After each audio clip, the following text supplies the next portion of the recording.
धर्मपुर, एक ऐसा गांव जहां की सुबह शहरों की तरह शोर से नहीं बल्कि भरोसे की एक मीठी दस्तक से होती है। यहाँ की गलियां आज भी ईमानदारी की मिसाल देती हैं। इसी गांव में रहता था किशन, एक ऐसा दूध वाला जिसके लिए दूध सिर्फ एक कारोबार नहीं बल्कि पूरे गांव का एक विश्वास था। लोग कहते हैं कि किशन का दूध और उसकी जुबान दोनों ही बिल्कुल शुद्ध हैं। दूध ले लो, ताज़ा दूध, सुबह सुबह का निकाला हुआ दूध।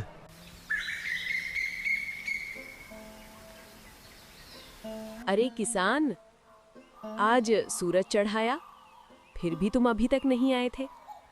आज गाय ने जरा परेशान कर दिया बहन जी। कोई बात नहीं, दूध देर से आए लेकिन सही आए। आप लोग समझते हैं यही बड़ी बात है, हर दिन का स्वाद एक जैसा रहता है तुम्हारे दूध में। क्योंकि मैं रोज वही देता हूँ जो घर में पीता हूँ। किसान, जरा इधर भी आ जाना। हाँ, थोड़ा आगे जाकर दूसरे औरत के पास रुकती है। आज आधा लीटर ज्यादा देना पड़ेगा। इतनी सुबह मेहमान? हाँ, शहर से आए हैं। तो फिर चाय तो बढ़िया बनेगी। इसी भरोसे तो तुम्हें रखते हैं। तभी एक लड़का दौड़ते हुए उसके पास आता है। किसान भैया, माँ ने कहा है दूध जरा कम कर देना। क्यों रे, तबीयत ठीक नहीं? नहीं, आज व्रत है। अच्छा, तब तो थोड़ा ही सही रहेगा। एक बुजुर्ग वहाँ आते हैं। किसान, तुम्हारे बिना सुबह अधूरी लगती है। आपका आशीर्वाद है काका। बेटा, ईमान वही रखना, बाकी सब चलता रहेगा। जी काका। कल जल्दी आना, दूध खत्म हो जाता है। हाँ, कोशिश करूँगा। सुबह की हल्की धूप में गांव की चौपाल जाग चुकी थी। कच्चे रास्ते से आती एक साइकिल रुकी। चौपाल पर कुछ लोग बैठे बातचीत कर रहे थे और किसान अपने ताजे दूध की आवाज लगाता हुआ वहां आ पहुंचा। दूध ले लो, ताज़ा दूध, सुबह सुबह का निकाला हुआ दूध। किसान, इधर आओ जरा, दूध बाद में देना। नमस्ते काका, क्या बात है? बैठो पहले, रोज भागते ही रहते हो। काम ही ऐसा है काका, रुक गए तो दूध फट जाएगा। देखो इसकी बात, शहर वाले दूध वाले ऐसे सोचते हैं क्या? वो दुकान देखते हैं, मैं घर भर देखता हूँ।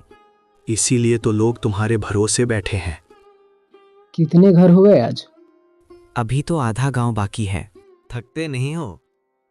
थकावट शाम को आती है, सुबह तो हिम्मत रहती है। नहीं हरिया, सुबह सुबह आदत नहीं है। अच्छी बात है, आदमी को सादा ही रहना चाहिए। किसान, मेरा दूध रह गया। कितना चाहिए? कोई आज थोड़ा ज्यादा दे देना। कोई खास बात? मेहमान आए हैं। अच्छा, तब तो चाय खूब बनेगी। पैसे महीने के आखिर में दे दूंगी। जैसा ठीक लगे।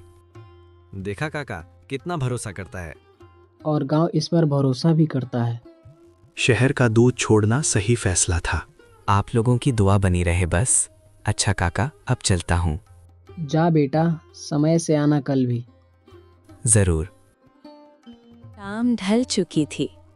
दिन भर की मेहनत के बाद किसान घर लौटा था। आ गए आप? आज जरा देर हो गई। रास्ते में पंक्चर हो गया था, वहीं समय निकल गया। मैं सोच ही रही थी, रोज तो आप इससे पहले आ जाते हो। आज किस्मत साथ नहीं दे रही थी।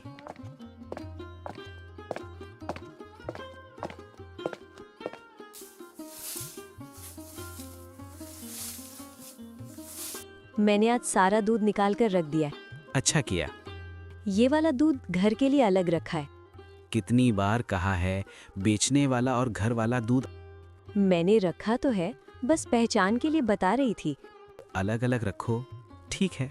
आज गांव में सब आपकी तारीफ कर रहे थे। ध्यान रखना, तारीफ से पेट नहीं भरता। पर अच्छा तो लगता है ना? हाँ, लगता तो है। एक बात पूछूं? पूछो। आप कभी मोटर गाड़ी लेने के बारे में क्यों नहीं सोचते? पर रोज इतना घूमते हो, थक जाते हो।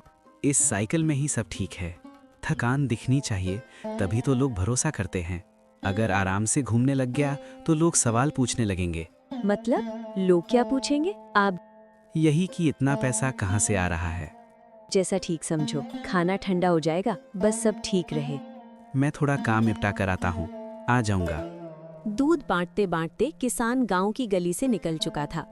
दिन चढ़ रहा था और रास्ता रोज जैसा ही था, लेकिन आज इस रास्ते पर कुछ और उसका इंतजार कर रहा था। अरे, फिर से पंचर हो गया।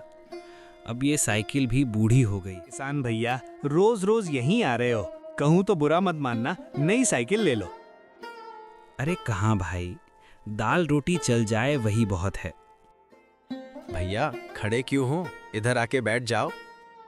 इसको ठीक करने में थोड़ा समय लगेगा। कोई बात नहीं, ठीक है।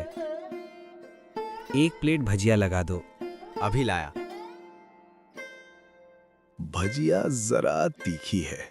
अरे पानी पानी। पानी खत्म हो गया है, अभी लाता हूं। ये लो, थोड़ा दूध पी लो। हाँ, अब ठीक लग रहा है। काफी बढ़िया दूध है। कोई बात नहीं, गांव का दूध है। इसमें क्या क्या मिलाया है? मत घबराओ, हमें सब समझ आता है। हम बताने नहीं, बढ़ाने आए हैं। क्या मतलब? बढ़ाने? कमाई। ये क्या है? बस इतना समझ लो, इससे दूध और बिकेगा। गलत तो तुम पहले से कर रहे हो। सोच लो, फायदा तुम्हारा ही है। देखो, किसी को कुछ मत बताना। बढ़ाने? ये क्या है? ये गलत काम है। किसान आ भैया, रहा हूं। साइकिल हो गई। फैसला तुम्हारे हाथ में है।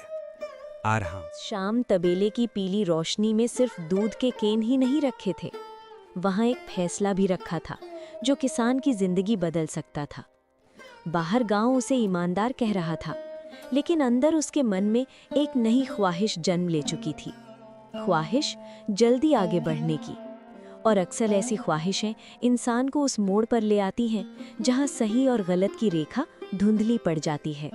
आज पूरे गांव में तुम्हारी चर्चा हो रही थी, हर घर में तुम्हारे दूध की तारीफ हो रही थी, लेकिन जब तुम दरवाजे से अंदर आए तो तुम्हारी आंखों में खुशी नहीं थी। ऐसा लग रहा था जैसे तुम कुछ सोचकर अंदर ही अंदर घुट रहे हो। मुझे समझ नहीं आ रहा कि आखिर तुम्हें क्या कमी महसूस हो रही है। कमी तारीफ की नहीं है, कमी पैसे की है।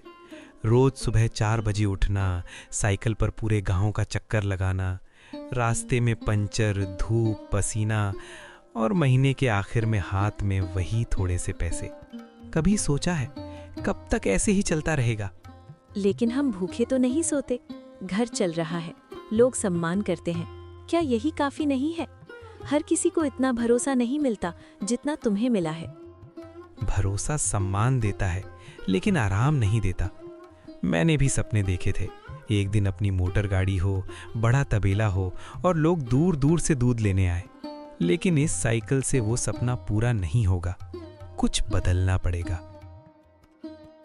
बदलाव मेहनत से करो, तरीके से करो, लेकिन रास्ता गलत मत चुनो। तुम खुद लोगों से कहते थे कि दूध में मिलावट करना पाप है, अब वही बात भूल रहे हो। ये मिलावट नहीं है, ये मौका है। बस थोड़ा सा मिलाऊंगा, स्वाद गाढ़ा लगेगा, लोग खुश होंगे और मांग बढ़ेगी। किसी को नुकसान नहीं होगा, उल्टा सबको अच्छा ही लगेगा। हर गलत काम की शुरुआत ऐसे ही होती है, बस थोड़ा सा, आज थोड़ा, कल थोड़ा और, फिर एक दिन आदमी खुद को पहचान नहीं पाता। मुझे सच में डर लग रहा है। डर हमेशा गरीब को रोकता है। जो आगे बढ़ते हैं वो जोखिम लेते हैं। अगर मैं यही सोचता रह गया कि लोग क्या कहेंगे, तो जिंदगी भर यही साइकिल चलाता रह जाऊंगा। लेकिन अगर एक दिन लोगों को सच पता चल गया तो? जो भरोसा सालों में बना है वो एक पल में टूट जाएगा। फिर ना सम्मान बचेगा, ना काम। किसी को पता नहीं चलेगा, सब मेरे हाथ में है। मैं संभाल लूंगा। और देखना, कल से लोग खुद कहेंगे कि दूध पहले से बेहतर है। तुम जो कर रहे हो वो सिर्फ दूध में कुछ मिलाना नहीं है, तुम अपने नाम में कुछ मिला रहे हो। और नाम खराब हो जाए तो उसे साफ करना सबसे मुश्किल होता है। कभी कभी बड़ा बनने के लिए छोटा जोखिम उठाना पड़ता है। मैं बस अपनी किस्मत बदलना चाहता हूँ। कल सब पहले से ज्यादा खुश होंगे और तब तुम समझोगी कि मैंने गलत नहीं किया। मैं बस यही चाहती हूँ कि कल जब तुम गांव जाओ तो लोगों की आंखों में देख। सुबह का समय था। धर्मपुर की गलियों में आज हलचल कुछ ज्यादा थी। लोगों के चेहरों पर उत्सुकता साफ दिखाई दे रही थी। किसान अपनी साइकिल पर दूध के डिब्बे टांगकर गली में पहुंचा, लेकिन आज हवा में एक अनकहा सवाल तैर रहा था। मांग बढ़ रही थी, लोग खुश थे, लेकिन बदलाव इतना अचानक था कि कुछ चेहरों पर संतोष से ज्यादा जिज्ञासा दिखाई दे रही थी। किसान आगे बढ़ गया, भीड़ पीछे रह गई, पर उसके मन में उठी हल्की सी बेचैनी अब धीरे धीरे आकार लेने लगी थी। किसान, आजकल तुम्हारे दूध का स्वाद पहले से अलग और ज्यादा अच्छा लग रहा है। बच्चे खुद बार बार मांगते हैं और चाय इतनी गाढ़ी बनती है कि बिना पिए मन नहीं भरता। मैंने भी ध्यान दिया है कि अचानक पूरे गांव में दूध की खपत काफी बढ़ गई है। पहले लोग सोच समझ कर लेते थे, अब बिना सोचे ज्यादा मांग रहे हैं। स्वाद अच्छा होना खुशी की बात है बेटा, लेकिन इतनी जल्दी लोगों को आदत पड़ जाना थोड़ा सोचने वाली बात होती है। इसे हल्के में मत लेना। आप लोग बेकार चिंता कर रहे हैं। गायों का चारा बदला है और मौसम भी साथ दे रहा है। शायद उसी वजह से दूध का स्वाद और गाढ़ापन पहले से बेहतर हो गया होगा। सच बताऊं तो अब बिना तुम्हारे दूध की सुबह अधूरी लगती है, जैसे रसोई में कुछ जरूरी चीज की कमी रह जाती हो। हम तुम्हें शक की नजर से नहीं देख रहे, लेकिन जब बदलाव अचानक हर घर में दिखे तो सवाल उठना स्वाभाविक है। इसलिए साफ साफ पूछ रहे हैं। भरोसा बनाने में सालों लगते हैं, लेकिन अगर एक बार दरार आ जाए तो उसे भरने में पूरी उम्र भी कम पड़ जाती है। मैं जानता हूँ इस गांव में सिर्फ दूध नहीं बिकता, भरोसा बिकता है, और मैं उस भरोसे को कभी टूटने नहीं दूंगा, चाहे हालात जैसे भी क्यों ना हो। शाम ढलकर लगभग रात में बदल चुकी थी। आसमान पर बादलों की हल्की परत थी और हवा में ठंडक घुलने लगी थी। चौपाल के बीच लटकती लालटेन की पीली रोशनी जमीन पर लंबी परछाइयां बना रही थी। गांव के लगभग सभी बड़े लोग वहां जमा थे। बच्चों को घर भेज दिया गया था। औरतें थोड़ी दूरी पर खड़ी थीं। माहौल में ऐसा तनाव था जैसे कोई बड़ा फैसला होने वाला हो। सामने श्याम खड़ा था, उसके पीछे कुछ युवा और किनारे पर रामदीन काका अपनी लाठी टिकाए हुए। भीड़ में धीमी फुसफुसाहट उठी। कुछ तो बात है, इतनी अचानक बदलाव कैसे? फिर श्याम ने आगे बढ़कर सबको शांत किया। किसान, बात अब सिर्फ स्वाद या गाढ़ेपन तक सीमित नहीं रही। पूरे गांव में एक जैसा बदलाव महसूस हो रहा है, और ये साधारण बात नहीं है। हम सालों से तुम पर भरोसा करते आए हैं, इसीलिए सच जानना हमारा अधिकार भी है और जिम्मेदारी भी। अब हमें खुलकर जवाब चाहिए, कोई बहाना नहीं चलेगा। मैं समझ नहीं पा रहा कि अचानक मुझ पर इतना शक क्यों किया जा रहा है। क्या सिर्फ इसलिए कि दूध का स्वाद बेहतर हो गया मैं दोषी हो गया? मैंने हमेशा मेहनत की है, कभी किसी का बुरा नहीं चाहा। हम तुम्हें शक की नजर से नहीं देखना चाहते, लेकिन सवाल उठ रहे हैं। हमने अपने बच्चों की सेहत तुम्हारे भरोसे छोड़ी है। अगर जरा सी भी मिलावट हुई है तो ये सिर्फ व्यापार नहीं, हमारे विश्वास के साथ धोखा होगा। भरोसा टूटना हमारी सबसे बड़ी चिंता है और इसे कोई माफ नहीं करेगा। आप सब मुझे ऐसे देख रहे हैं जैसे मैं कोई गुनहगार हूँ। मैंने दिन रात मेहनत करके ये काम खड़ा किया है। क्या सिर्फ बदलाव दिखने से मैं अपराधी बन गया? मुझे सच में डर लग रहा है, लेकिन मैं अपने ईमान पर कायम हूँ और सच सामने लाऊंगा। बेटा, जब सवाल उठते हैं तो जवाब देना पड़ता है। गांव का भरोसा सालों में बनता है और पल भर में टूट जाता है। अगर सब साफ है तो खुलकर कह दो, वरना पंचायत को कदम उठाना पड़ेगा। याद रखना, अब कोई बहाना नहीं चलेगा और हर आंख तुम्हारे फैसले पर टिकी हुई है। हाँ, मैंने दूध में पाउडर मिलाया था। लालच में आकर बड़ी गलती कर दी। आप सबका भरोसा तोड़ा है। मुझे माफ कर दीजिए। आगे से कभी ऐसा नहीं होगा। गलती मान लेना हिम्मत की बात है। इस बार पंचायत तुम्हें माफ करती है, लेकिन याद रखना, अगर भरोसा दोबारा टूटा तो दूसरा मौका नहीं मिलेगा।